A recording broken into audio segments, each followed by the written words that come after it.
The year was 1887, and the land west of the Black Hills held its breath.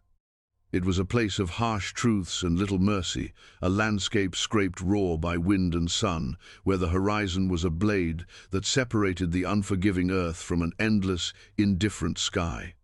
For Arthur, a boy of 13 years, this land was not a promise but a penance. He lived on its frayed edge in the shadow of Redemption Creek, a town whose name was a bitter joke. He was too young to fully understand, but old enough to feel in his bones.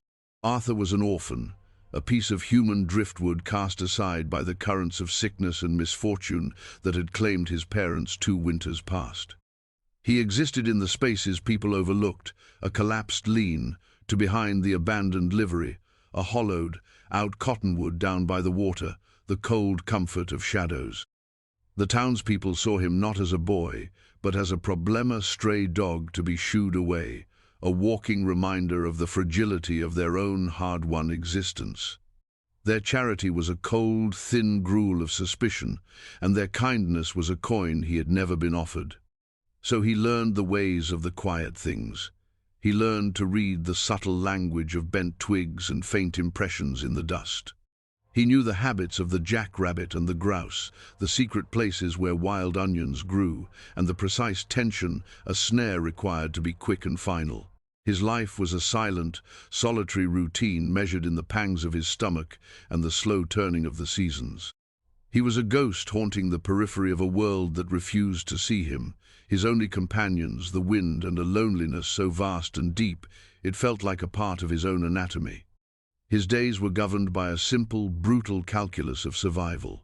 Wake before the sun painted the eastern cliffs, check the snares, and hope for a rabbit or a quail. Avoid Garrett Shaw, the town's barrel-chested sheriff, whose gaze felt like a physical blow. Scavenge for anything the world might have discarded: a dropped nail, a length of twine, a half-rotten apple tossed from a wagon. Then retreat to the creek, the one place that felt like his own, where the rustle of leaves was a kinder sound than any human voice he knew. It was a life of profound silence, a state of resignation that had hardened his young face and put a permanent caution in his eyes. He was trapped not by walls, but by an invisibility he had learned to wear like a cloak. One afternoon, when the sun hung hot and heavy in the sky like a brass coin, Arthur was downstream from his usual haunts, chasing the faint hope of a fish in a deeper pool. The air was thick and still, the drone of insects a constant, drowsy hum. It was then that a different sound cut through the quieter, low, guttural noise, choked and desperate. It was not the cry of any animal he recognized. Fear, his oldest and most loyal advisor, told him to flee. Trouble in this land was a predator, and he had survived by being small and silent and unseen. But something else, a flicker of forgotten empathy, held him fast. He moved slowly, his bare feet making no sound on the dry earth, his body low to the ground. He crept through a thicket of willows, their leaves whispering against his patched shirt, and peered through the branches. The sight before him stole the air from his lungs. The creek had carved a treacherous bend here, leaving a wide, wet scar of silt and mud that shimmered under the sun. It was quicksand. And in the center of it, sunk to her waist, was a woman. She was Lakota, her dark hair matted with mud, her deerskin dress stained and heavy. One arm was stretched out, her fingers clawing at the soupy earth, while the other was pressed tight against her side. Her face, etched with lines of pain and exhaustion, was turned away from him, but he could see the slow, inexorable pull of the sand as it drew her deeper with every small, panicked movement. An eagle feather, a sacred thing, was tangled in her hair, now caked and pathetic. He saw that her leg was bent at an unnatural angle, trapped not just by the sand, but by an injury that had likely sent her tumbling into this trap. Arthur's heart hammered against his ribs. The people of Redemption Creek spoke of the Lakota as ghosts or devils, savages who haunted the edges of their world.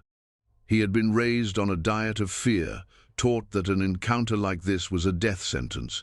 The sheriff, Mr. Shaw, would call him a fool, or worse. The whole town would turn on him. He should run. He should disappear back into the landscape and forget what he had seen. It was the sensible, safe thing to do. But he couldn't. He saw not a savage, but a person drowning in mud. He saw the same terror and desperation he felt in his own heart on the coldest nights. Her struggle was a raw, physical fact that cut through the thick layers of prejudice he had been fed. For a long, silent moment, the orphan boy and the sinking woman existed in a world of their own, caught in a tableau of quiet horror. And in that moment, Arthur made a choice. He pushed aside the willows and stepped into the open. He was done being a ghost. The woman's head snapped toward the sound. Her dark eyes, wide with a fresh wave of fear, fixed on him. She saw a scrawny white boy in tattered clothes, a creature from the world that had stolen her people's land and scattered their lives to the wind. Her body went rigid, her struggle ceasing as she braced for the final cruelty. Arthur held up his hands, palms open, a gesture he hoped would translate across the chasm of their two worlds. I'll help," he said, his voice a reedy crackle, rusty from disuse. He knew he couldn't just wade in after her. The quicksand would take him too. His mind, honed by the practical problems of survival, raced. He looked around, his eyes scanning the creek bank. A deadfall cottonwood lay nearby, its branches bleached white by the sun. He ran to it, his bare feet ignoring the sharp stones, and put his shoulder against a long, sturdy limb. He grunted with effort, his thin muscles straining as he worked it free from the tangle. It was heavy, almost too heavy, but the sight of her sinking, another inch gone, gave him a strength born of pure adrenaline. He dragged the branch to the edge of the mire, shoving it out across the surface toward her. "Take it," he yelled, his voice stronger now. "Grab on." She stared at the branch, then back at him, her eyes filled with a fierce, assessing suspicion. Trust was a currency neither of them possessed. For her, a white hand offering help could easily be a trick. For him, every second he remained here was a gamble. He saw the hesitation, the conflict in her gaze. "Please," he said, the words soft but urgent. "It'll pull you down." Her gaze lingered on his face for a moment longer, searching. Perhaps she saw something in his earnest, frightened eyes that was not a lie. Slowly, painstakingly, she reached out her free hand, her fingers stretching, trembling, until they brushed against the wood. She wrapped her hand around it, her grip surprisingly strong. "Pull when I say," Arthur instructed, his voice taking on a strange authority he didn't know he had. He laid his body flat on the stable ground, digging his toes into the dirt for leverage, and took hold of his end of the branch. "Now." He pulled. The branch bowed, and for a terrifying moment, nothing happened. He could feel the immense, sucking force of the mud. The woman cried out, a sharp gasp of pain as the movement jarred her injured leg. He gritted his teeth, sweat stinging his eyes, and pulled again, throwing every ounce of his wiry frame into the effort. He felt a slight give. The seal of the quicksand was beginning to break. "Again," he shouted, more to himself than to her. He pulled and she pulled, their desperate struggle a silent, straining duet. The mud slurped and groaned, reluctantly releasing its grip. Slowly, agonizingly, inch by inch, he dragged her toward the solid bank. Her body scraped against the silt, heavy and limp. When her torso was finally clear, he scrambled to her side, grabbing her under the arms and hauling her the last few feet onto the grass. She collapsed onto the ground, gasping for air, her body trembling with shock and exhaustion. Mud clung to her like a second skin. Arthur stumbled back, his own body shaking, his lungs burning. For a long time there was only the sound of their ragged breathing and the indifferent hum of the insects. He had done it. He had pulled her from the earth's greedy mouth. And now, a new and more complicated fear began to settle in. What was he supposed to do now? She pushed herself up onto her elbows, her movements stiff and pained. Her eyes, when they met his, were no longer filled with fear, but with a deep, bottomless exhaustion and a flicker of something else, a cautious, weary appraisal. She was alive, but she was hurt, and they were alone together at the edge of a world that wanted them both gone. Silence stretched between them, thick and heavy as the mud that still clung to her. Arthur stood a few feet away, watching her, his own adrenaline slowly draining away and leaving a hollow ache in its place. He was acutely aware of the risk he had taken, of the chasm that separated them. She was Lakota, he was white. In the harsh lexicon of the frontier, that was all that was supposed to matter. The woman tried to shift, to sit up properly, but a sharp, biting hiss of pain escaped her lips. She looked down at her right leg, which was still half buried in the mud at the very edge of the bank. Arthur followed her gaze and saw the problem. Her ankle was twisted at a grotesque angle, already beginning to swell. It was clearly broken. She was grounded, helpless. His first instinct, the one drilled into him by years of self-preservation, was to leave. He had done his part. He had saved her from the quicksand. Now he should melt back into the trees and let her people, whoever they were, find her. But he couldn't bring himself to move. Leaving her here, injured and exposed, felt like a different kind of cruelty, a betrayal of the strange, fragile connection forged in their shared struggle. He took a hesitant step closer and pointed at her ankle. "Broke?" he asked, the single word feeling clumsy and inadequate. She gave a short, sharp nod, her jaw tight. She didn't look at him, her gaze fixed on the wounded limb as if staring at it could somehow mend it. Her pride was a palpable thing, a shield she held up even now. She would not ask this boy for anything more. Arthur's mind churned. He couldn't take her to town. The sheriff would lock her up, or worse. The townsfolk would form a mob, their fear and hatred igniting like dry tinder. He was on his own. That meant bringing her to the only sanctuary he had, the derelict lean to he called home. The thought was terrifying. It was one thing to help a stranger in a moment of crisis. It was another thing entirely to bring the crisis home with him. He looked at her again. He saw the lines of pain around her eyes, the stoic set of her mouth. He saw a strength that shamed his own fear. In that moment, she was not an enemy or a savage. She was just a woman who was hurt and alone, same as him. "I have a place," he said quietly, surprising himself. "It ain't much, but it's dry, safe." She finally looked up at him, her dark eyes searching his face, weighing his offer. He could see the internal debate, the deep-seated mistrust, warring with the practical reality of her situation. He waited, his own fate hanging on her decision as much as hers did. After a long moment that felt like an hour, she gave another small, almost imperceptible nod.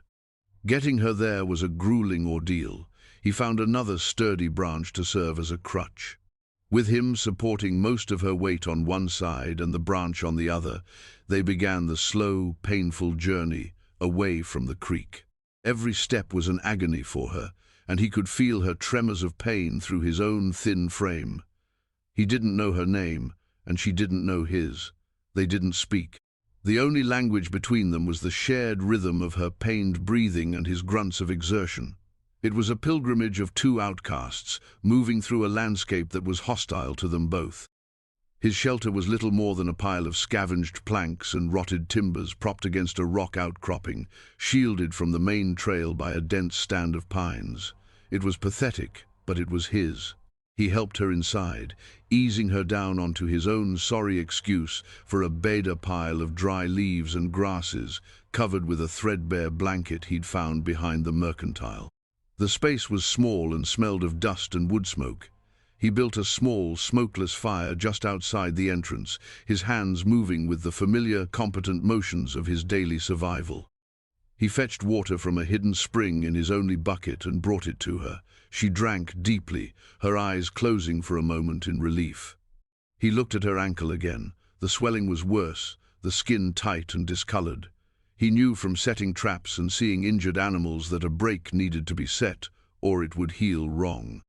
He had no idea how to do that for a person, but he had seen his father splint the leg of a calf once, a hazy memory from a life that felt like it belonged to someone else. "I have to," he began, gesturing toward the injury. "It needs to be straight." She understood. A flicker of fear crossed her face, but she masked it with that same iron composure. She lay back and nodded, her knuckles white as she gripped the edge of the blanket. Arthur's hands trembled as he took her foot. The skin was cool and damp. He took a deep breath, trying to recall the image of his father's confident hands. He pulled, gently but firmly. A terrible, strangled cry was torn from her throat, and her entire body arched in agony. He felt a sickening pop as the bones shifted. For a horrifying second, he thought he had made it worse. He let go, scrambling back, his face pale. But when he dared to look again, the angle was better. The worst of the distortion was gone. She lay panting, sweat beading on her forehead, but the rigid line of her jaw had softened slightly. He had not failed. He found 2 flat pieces of scavenged lumber and tore strips from the bottom of his own shirt to create a crude splint, binding it as tightly as he dared. He spent the rest of the day tending to her in a state of quiet, focused anxiety. He had a rabbit from his morning snare, and he cooked it over the fire, the simple meal feeling like a momentous offering. He brought her a portion on a piece of bark. She ate slowly, methodically, without a word. The silence in the tiny shelter was no longer the empty silence of his solitude, but a shared silence, thick with unspoken questions and a fragile, emerging truce. He sat by the entrance, keeping watch, his world now shrunk to this small space and the injured woman within it. He was no longer just a survivor, he was a guardian.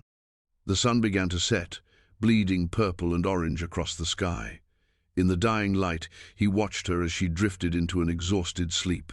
He saw that the mud had dried on her skin and in her hair. Gently, so as not to wake her, he took a clean rag and a small bowl of water and began to wipe the grime from her face. Her features, underneath the dirt, were strong and noble, carved with a quiet dignity. He cleaned the eagle feather in her hair as best he could, smoothing it out.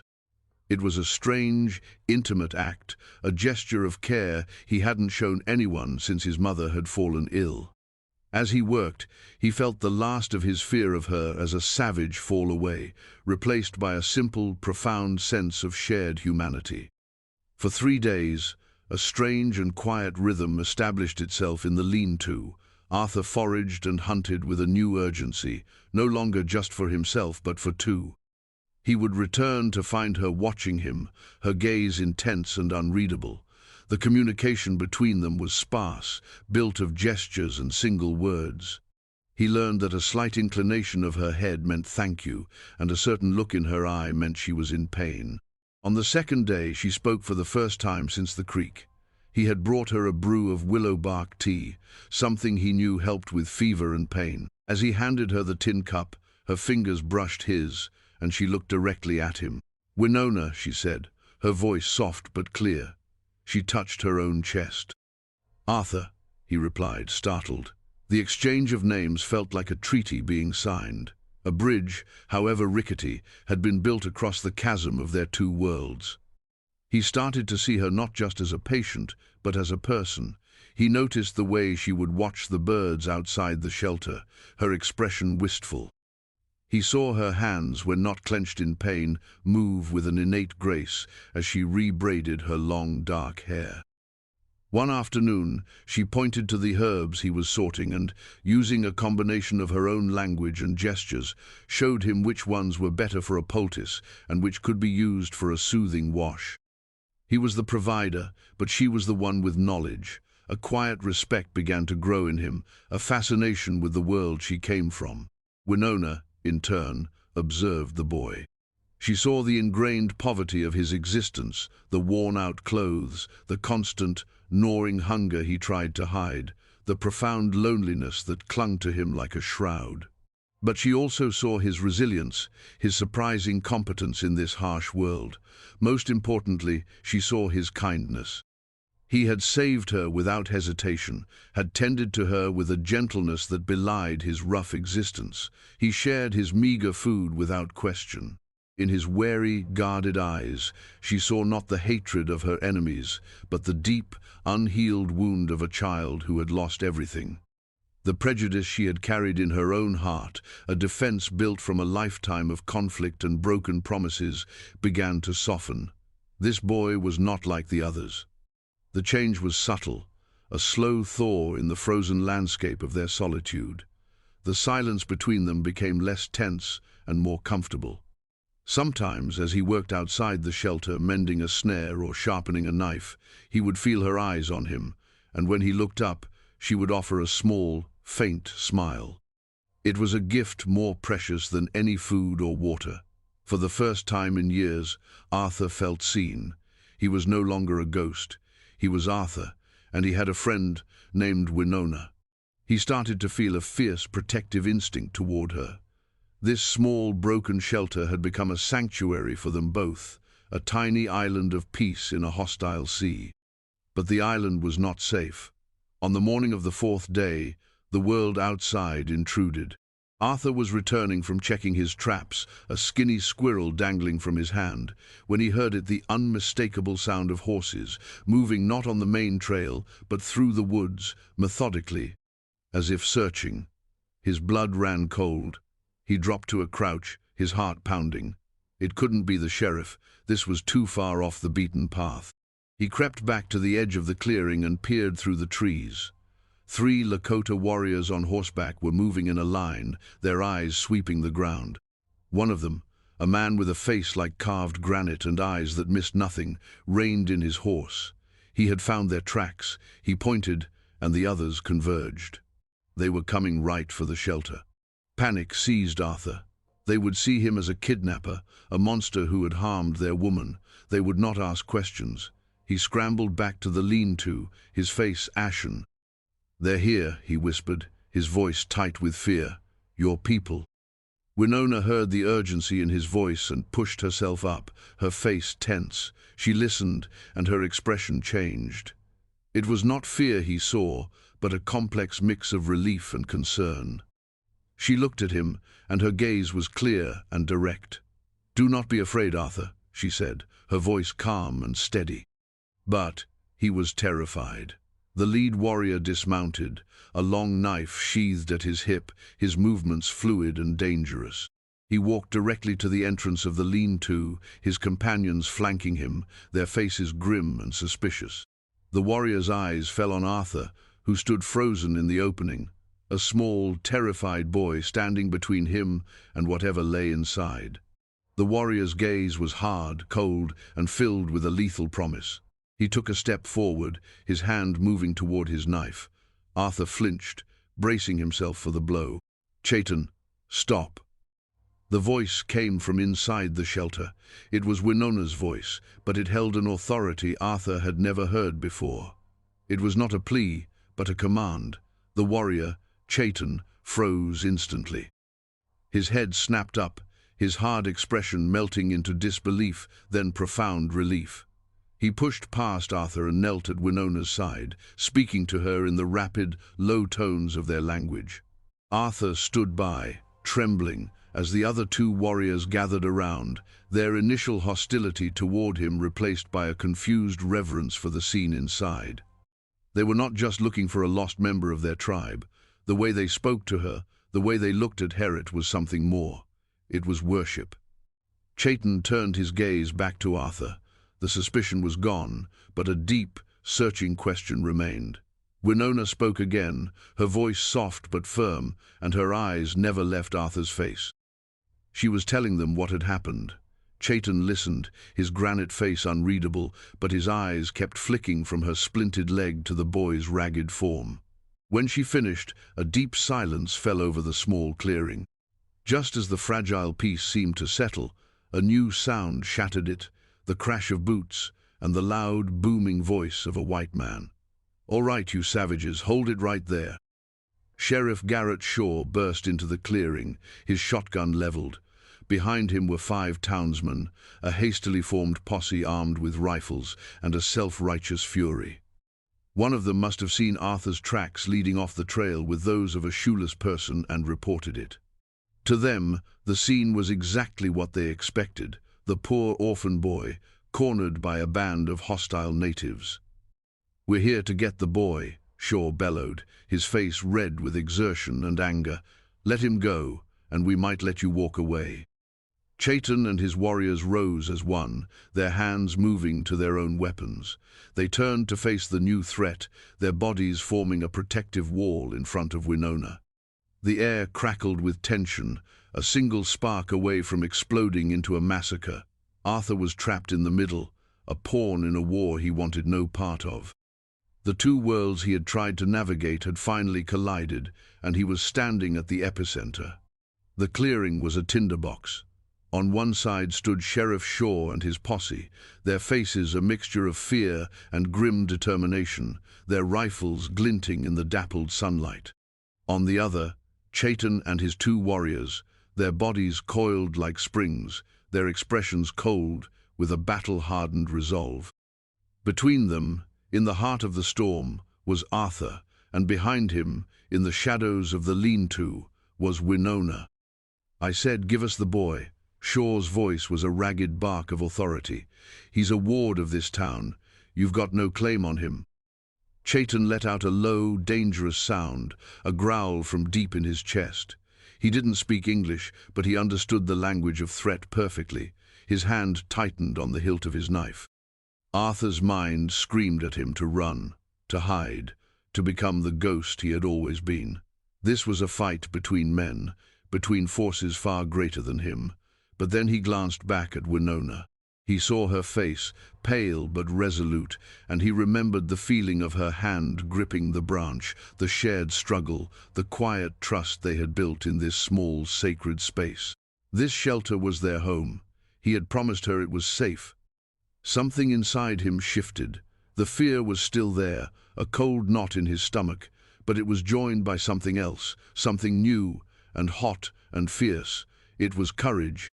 He took a step forward, out of the shadow of the lean-to, and into the charged space between the two groups. He was just a boy, small and scrawny, his clothes little more than rags, but as he planted his feet, he seemed to cast a shadow far larger than his frame. "He's wrong," Arthur said, his voice quiet but carrying in the tense silence. Every eye swiveled to him. "They didn't take me." Sheriff Shaw's face contorted in disbelief. "Son, you don't have to be scared. We're here to help you. Just step aside." "No," Arthur said, shaking his head. He stood his ground, placing himself squarely in front of the path to Winona. "You don't understand. She was hurt. She was in the quicksand, and her leg is broken. I pulled her out. I brought her here." He pointed a trembling finger at Chaitan. "They aren't hurting me. They're her people. They came to find her." His words, simple and honest, hung in the air, a truth so contrary to the narrative of hate and fear that for a moment no one knew how to react. A few men in the posse shifted uncomfortably, their certainty beginning to waver. The sheriff's face hardened, his condescension curdling into rage. "You're a fool, boy, a traitor to your own kind. They've filled your head with lies. Now get out of the way before you get hurt." He raised his shotgun, gesturing with the barrel. At that moment, a clear, commanding voice cut through the tension. "He speaks the truth." Winona emerged from the shelter, leaning heavily on the arm of one of the younger warriors. She moved with a pained grace, her back straight, her head held high. Her presence radiated an authority that transcended her injuries and her deerskin dress. She was no longer just a woman, she was a queen taking her court.